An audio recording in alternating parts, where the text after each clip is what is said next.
One. And welcome to Around the Ozarks Spotlight. Each week, we uncover the stories behind the people who live here and work in Southwest Missouri. Those individuals with entrepreneurial spirit who work to better the lives of others or put pen to paper and write books about the stories and history of the Ozarks and its people. I'm your host, Scott Meier, and today we're going to explore the world of the way I wrote it, oh my God, activism is what I have, but Activism. activism, and here in the Ozarks with the president and founder of United Community of Change, Meier Jones. Thanks, Meier, for helping me out. I'm getting some tooth work done over here, and I swear I stumble on words like a crazy man. Welcome. I'm excited. From time to time, we might find where we have a pause in our Wi-Fi on one end or the other. Don't worry about that because most of this is the audio portion anyway. Although I wanted people to see, including myself, who Meier Jones is. So starting there, why don't you tell us who is Meier Jones? Meier Jones is a mother of 3, soon to be 4, and thank you. And I am an activist. I work in real estate as well. I also have a farming business called Soul Fresh Farms, which is directly linked to United Community Change and my mission in that organization. I have lived in Springfield, Missouri since I was 6 years old, born in St. Louis, but definitely graduated at Parkview High School. Okay. And currently attending Missouri State University. Is that right? So what created the move, if you can, when you were 6 from St. Louis to, of all places, Springfield? My mother and father, they wanted to just have a different scene, I guess, a different place. I think back then that St. Louis was kind of a little rough for them. And so my grandmother actually moved here first, and a couple of other family members traveled. So we kind of just followed them. And since then, this is just where our home has been. What's it like for someone like yourself growing up at a time, let's go back now, because I don't know how old you are, and I'm not going to ask you how old you are. 34, and I'm Okay, not 34. Well, if you take a step back 28 years ago to Springfield you knew as a 6-year-old, and Springfield today as a 34-year-old, what kinds of changes have you seen? So Springfield is so different. Springfield as a 6-year-old was kind of painful because of the makeup of our community. Was maybe 0.1% Black back then. Sure. For my parents, they were moving into, for them, they were trying to transition to a better neighborhood, but then that also consists of a lot of different other problems for them and a lot of racial things that happened back then. At 6, me and my brother and sister, I'm the youngest of 3 siblings. And so I have an older sister who is 35 now, and then a older brother who just turned 37.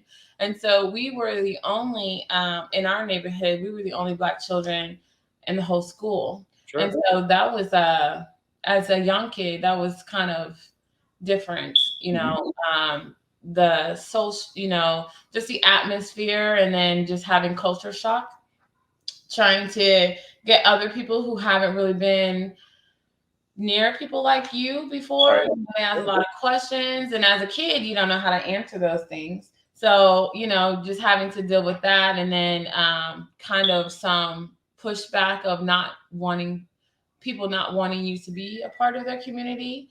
So we kind of went through a lot of different things, trying to find housing, trying to establish friendships, just trying to, kind of fit in. But as I got older, of course, probably once I started getting to the middle school, Springfield started seeing, more diverse people come to the area. And so it was a little bit more diverse outside of just on north side and west side. It started to get, our entire community started to do more things and see more businesses. And so that was really exciting.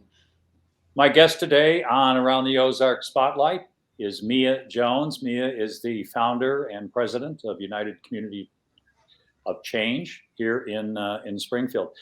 It's interesting to hear that perspective. There's a lot of noise today, good and bad, about a lot of things.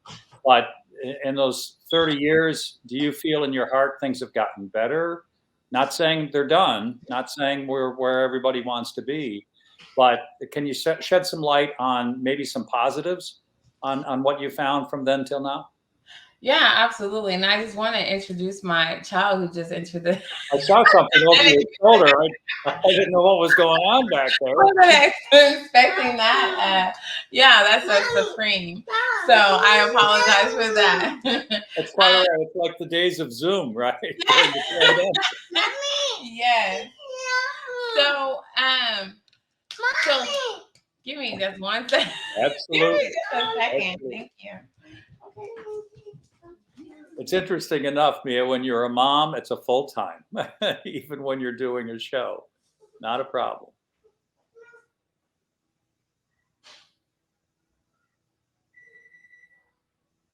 In the meantime, I want to remind all of our viewers and listeners to today's Around the Ozark Spotlight. We're talking with Meier Jones. Meier's got quite an activist past here in southwestern Missouri, particularly the Springfield area. And when we get into the program a little deeper, we're going to find out a little bit more about the why of and the history of Juneteenth, which prior to our being able to sit down and have a conversation today, I'm a huge follower of history myself, but I wanted to do my research into Juneteenth, but it's not about what I know about it. It's really going to be about what Meier has learned about it and her feelings about it. So we were talking about your being younger and with siblings in an area where not everybody looks like you. And I kind of grew up in the same situation, just the opposite, with Native Americans up in northern Wisconsin. We were the odd family out, and I know what I felt like, but I know the things that I had to do to try to, like you said, fit in and make friends. And it sounds like you went through a lot of that same thing, where not everybody looks like you guys. Yeah, it was an adjustment. It was an adjustment just being in our neighborhood.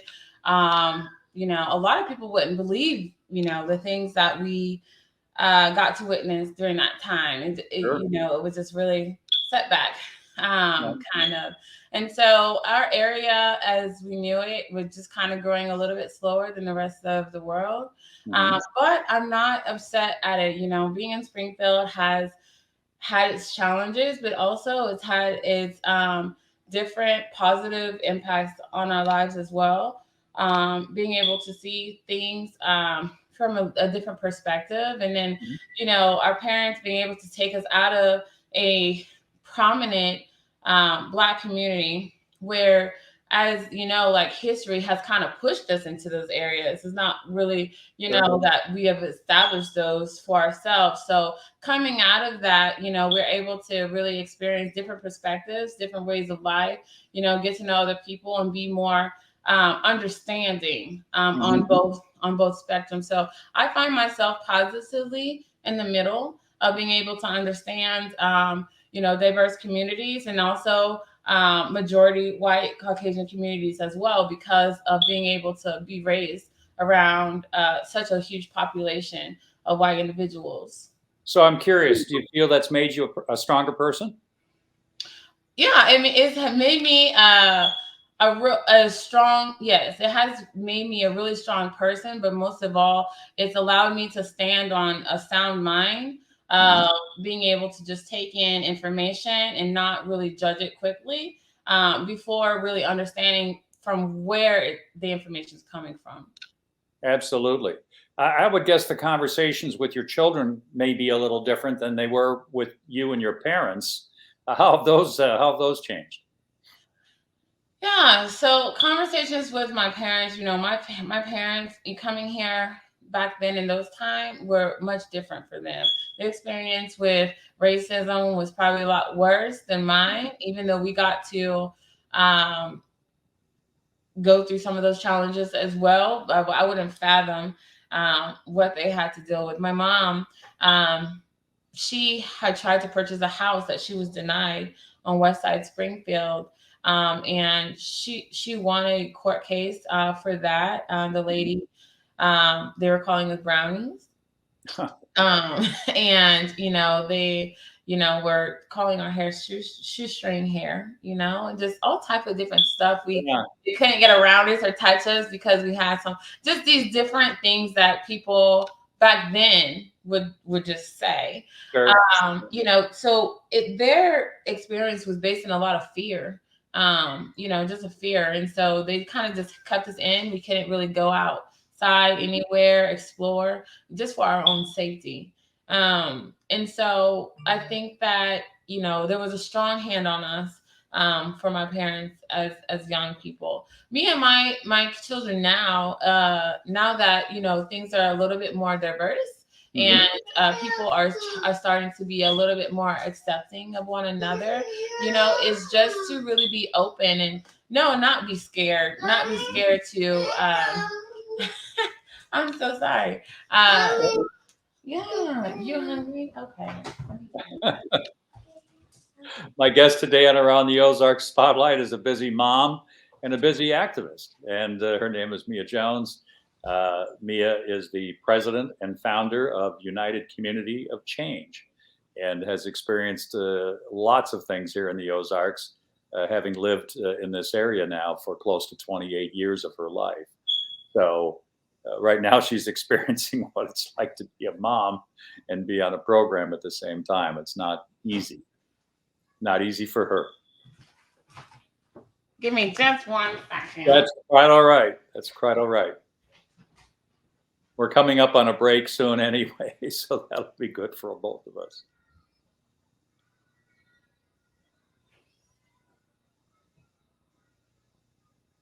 In the second half of today's show, I'll give you a precursor to what we're going to talk about. Mia's group is very involved with the history of Juneteenth, and not unlike my non-understanding, now better understanding, because I took some time to learn more about it. Juneteenth is fascinating, and there's a reason there is one, and there's a reason that she and her group are going to be active in the celebration of, and quite frankly, probably the education of, why there is a history of Juneteenth. Okay, no, that's quite all right. So, Mia's back. Welcome back. Before we go to break, and we'll get into the whole topic of why we're talking today, to explore a little deeper with the United Community of Change.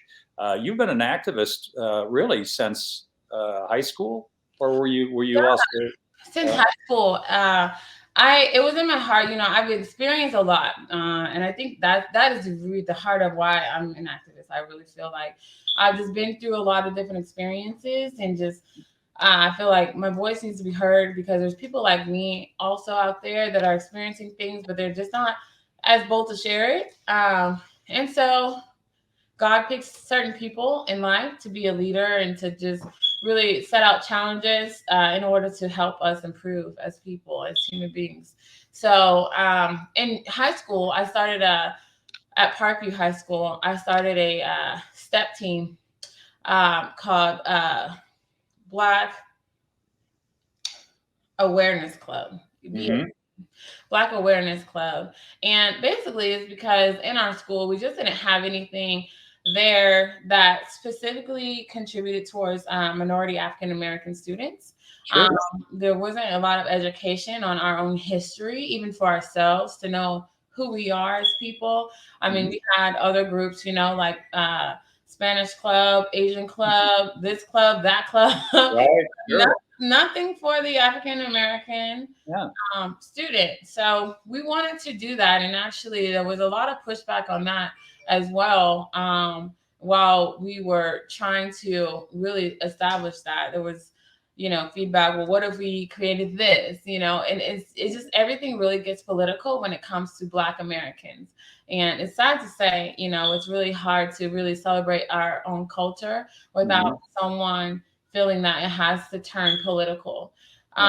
So we started that step team. We honestly were not ever able to perform for our own school. There was always an excuse, but they did allow us to perform at Missouri State University, which has been a wonderful campus for me to be connected to because of those experiences back then. But we had about 50 students in that club, and we really enjoyed, sharing with people, what we do at home, how we live, our culture, the things that our parents taught us. And so, yeah, that's when it started. And so I've been an advocate ever since then. I think the anger in me on all of those challenges, I've just been like, yeah, no, this can't happen. So I just continue to just be advocate, to speak out and speak up and be a part of things. I got involved in Black Lives Matter whenever Trayvon Martin situations happened, and so many others started happening. And, for me, it was just really important to stand up. That organization was great. However, I didn't feel it really impacted, it didn't really make the impact, or it didn't take the steps that would impact my specific community, how I grew up, and the people that I'm around. So I really wanted to create something that was less on defense, but more inviting. Well, hold that thought, because that's a great place to stop for our halftime break. And we'll come back, because now we're going to get into the meat of what you're doing now. And I think that's so exciting. We'll be back in a moment with more on Around the Ozarks Spotlight. I'm your host, Scott Meier. Back in just a minute. Hey, everybody, it's Ethan and Sarah Forhetz from your favorite podcast, Around the Ozarks in 5. I'm sure you've been wondering, how can I get even more amazing stories, events, and witty banter to start my day? Well, look no further. Here we are. Sign up for our daily newsletter. You'll have what's going on around the Ozarks right at your fingertips each weekday morning. Yeah, just go to aroundtheozarks.com, click on the newsletter tab to sign up. Thanks for listening to Around the Ozarks in 5. We hope to see you in your inbox soon. Welcome back to the second half of today's Around the Ozarks Spotlight. My guest is a fascinating young lady, Meier Jones. Meier is the president and founder of United Community of Change. Mia's been involved as an activist in lots of organizations, but she created this one, and you created this one for a purpose. What's the purpose? Yeah.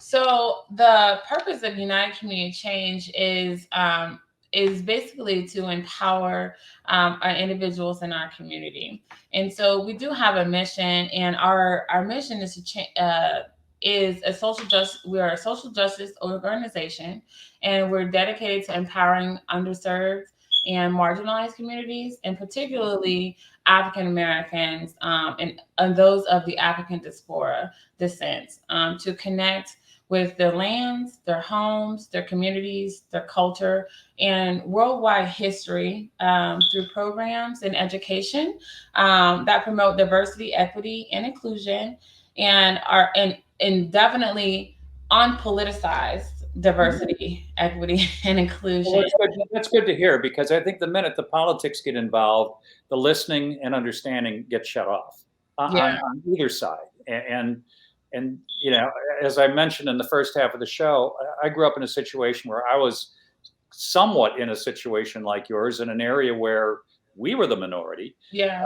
But I must tell you that I learned an awful lot about who I was, not so much just the history of my family and things, not like that, but how I could deal with people that see the world much differently than I do, and then understand why they see the world much differently than I do. So it was very beneficial. Let's talk about what I think is so exciting now that I know a little bit about it, because I took the time to learn the history of Juneteenth, because I know you're involved in that, and you're doing some really good things this month with that. Why don't you tell us about it? Yeah, I'm so excited about Juneteenth. I love Juneteenth. This is our 4th year hosting an event on Juneteenth with United Community Change. And we started in 2019. with a Juneteenth walk. But let me tell you a little bit about Juneteenth. So Juneteenth originally it was started by African Americans and not nationally recognized, but definitely was a national holiday amongst diverse individuals. And so the holiday is celebrated on June the 19th to commemorate the emancipation of enslaved people in the United States. And it was first celebrated in Texas, where on June 19, 1865, in the aftermath of the Civil War, the enslaved people were declared free under the terms of the 1862 Emancipation Proclamation. Now, that's a lot of terms. So basically, it is the emancipation of, for me, of the nation as a whole, of the America. You know, we have July 4th as the emancipation from other countries, just to be established here as a country. But on July 4th, we celebrate freedom, but all people were not free. We were not a totally free country, and we did not live by those standards either. But on June 19th, this is the case. And so for me, this is the time that everyone, every race, every color should really participate in celebrating the fact that we are freeing everyone and allowing people to be a 100% human instead of a fifth. And so, yeah. No, it's so interesting because I'm a student of the Civil War, and interestingly enough, a lot of the soldiers knew that they were fighting for the fact that they didn't want the country to split apart. Yeah. But a lot of the Union soldiers weren't that big on the whole process of the emancipation. Yeah. And when Lincoln did that in 1863 with the first speech about that, there were a lot of guys that were on their way going home. They were like, no, that's not what we signed up for. But that's true. It was a different time, and people thought many different things. Mm-hmm. But going forward, not only did they understand, especially when African American troops began fighting on the side of Union soldiers, but Texas was one of those areas at the time that wasn't really involved in the war itself. They were a slave state, but they weren't necessarily fighting one way or the other. So it took them fully 2 years to get their head around what it really means. And then they finally did in 1865. So it was, when you think about, people talk about polarization today, think about that polarization. We've got our own polarizations today on a lot of things, but that was huge. People used to stand up in Congress and shoot each other. It was that big. Yeah.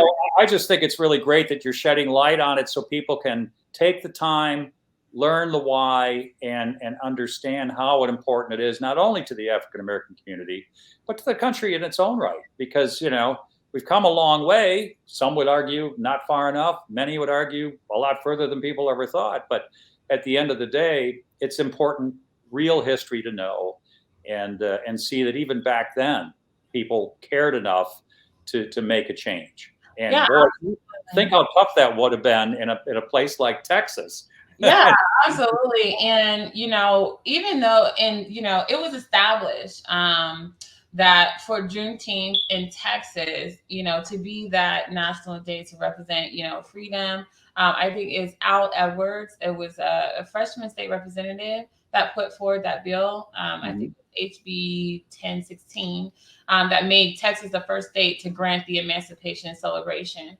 But Juneteenth definitely wasn't the last time that slavery was. Like, slavery still consisted. There was a lot of individuals that were unwilling to give up that free labor. Sure. And they just weren't, it was just how our nation worked. They needed that slave labor in order to create the income and keep up the business. So there was a lot of decisions in enforcing and making freedom happen for the African American people. But your organization now, with the Juneteenth celebration that we're involved in now, you were talking about your gathering food for the Ozark Food Bank. Yeah. So let's talk about that because I really keen into Juneteenth in a different way. and my organization also does too, and it's heavily based in agriculture and where freedom really lies. There's an individual says that, freedom is the ability to own land and do with that land however you please. And a lot of African American have been denied of that choice. On Juneteenth, it was about 250,000 African American slaves or African slaves that were freed and were told to go out, find land, and start their families, start their communities, and that's what they did. Then there was a lot of different struggles to do that. No one that freed them wanted them to be able to be independent and empowered in their own communities. And so some individuals were held back from that. And so the way that I celebrate Juneteenth and with United Community Change is we are talking about the specifically health disparities and the displacement of African American people on agriculture and on land ownership. Sure. And so it's a topic that we really don't think about, how many African Americans are in rural areas and why we don't have very many farmers. We used to have, probably after Juneteenth, there was about 14.5% nationwide Black farmers, which was a lot for our population. But now we have only about less than 1% Black farmers, which contributes heavily to how we eat, our health disparities, and the problems that we have within our communities. Okay. So that's why we're helping gathering food for the food harvest? So that is why we have implemented a farmer's market. So we're going to have Fast Night Farm. It's an amazing farm that's going to be there, Urban Roots Farm. And we also have Springfield Community Gardens, who is also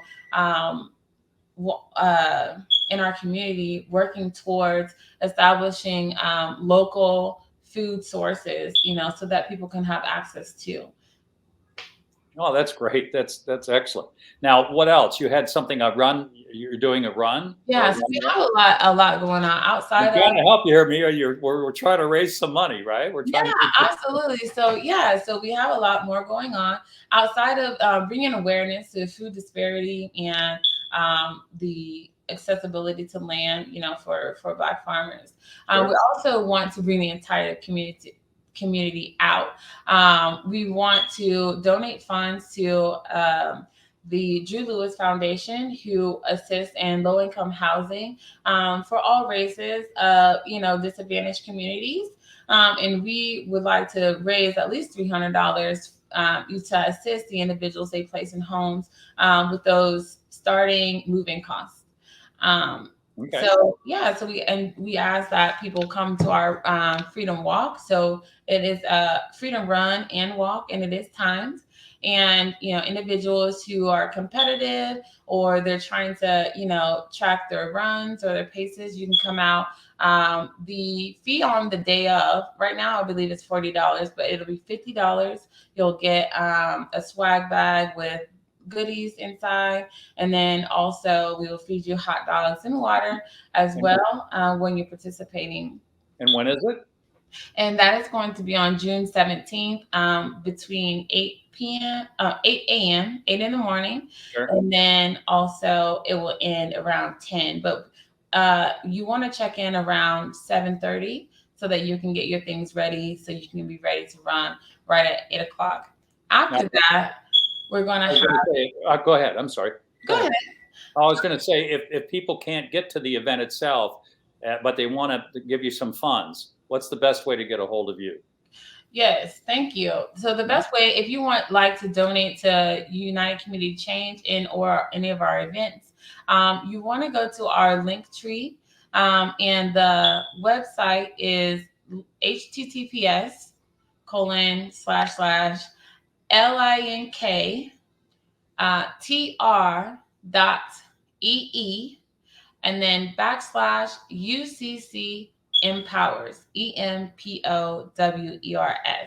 So it will host all of our links to all of our events, and then also all of our GoFundMe, any way to raise funds. So you want to go to that link and see everything about us. Mia, we are about out of time, which pains my heart. I want you to come back sometime. Hopefully you will soon. Yeah, absolutely. And before we go, I just want to make mention that we are going to have a parade between 12 and 1 on that day. So please bring out all of your kids. We're at Jordan Valley Park. Put on a swimsuit so they can get in the water and enjoy other performances. And yeah, I look forward to being on here again. Excellent. I want to thank my guests today on Around the Ozarks Spotlight. Also, my producers, Taylor Worley and Jay Stevens, as well as all of you for joining us. If you happen to miss all or part of today's program, you can always find it in its entirety on the MidwestFamilySpringfield.com website, the AroundTheOzarks.com site, our new app for ATO, which you can find on the Apple apps or the Android apps, or you can find us on Facebook and actually view and enjoy there, or Spotify. You can find us all over the place. I'm Scott Meier, and remember that every day is a gift. Mia, thank you, and enjoy life. Have a great day. Enjoy.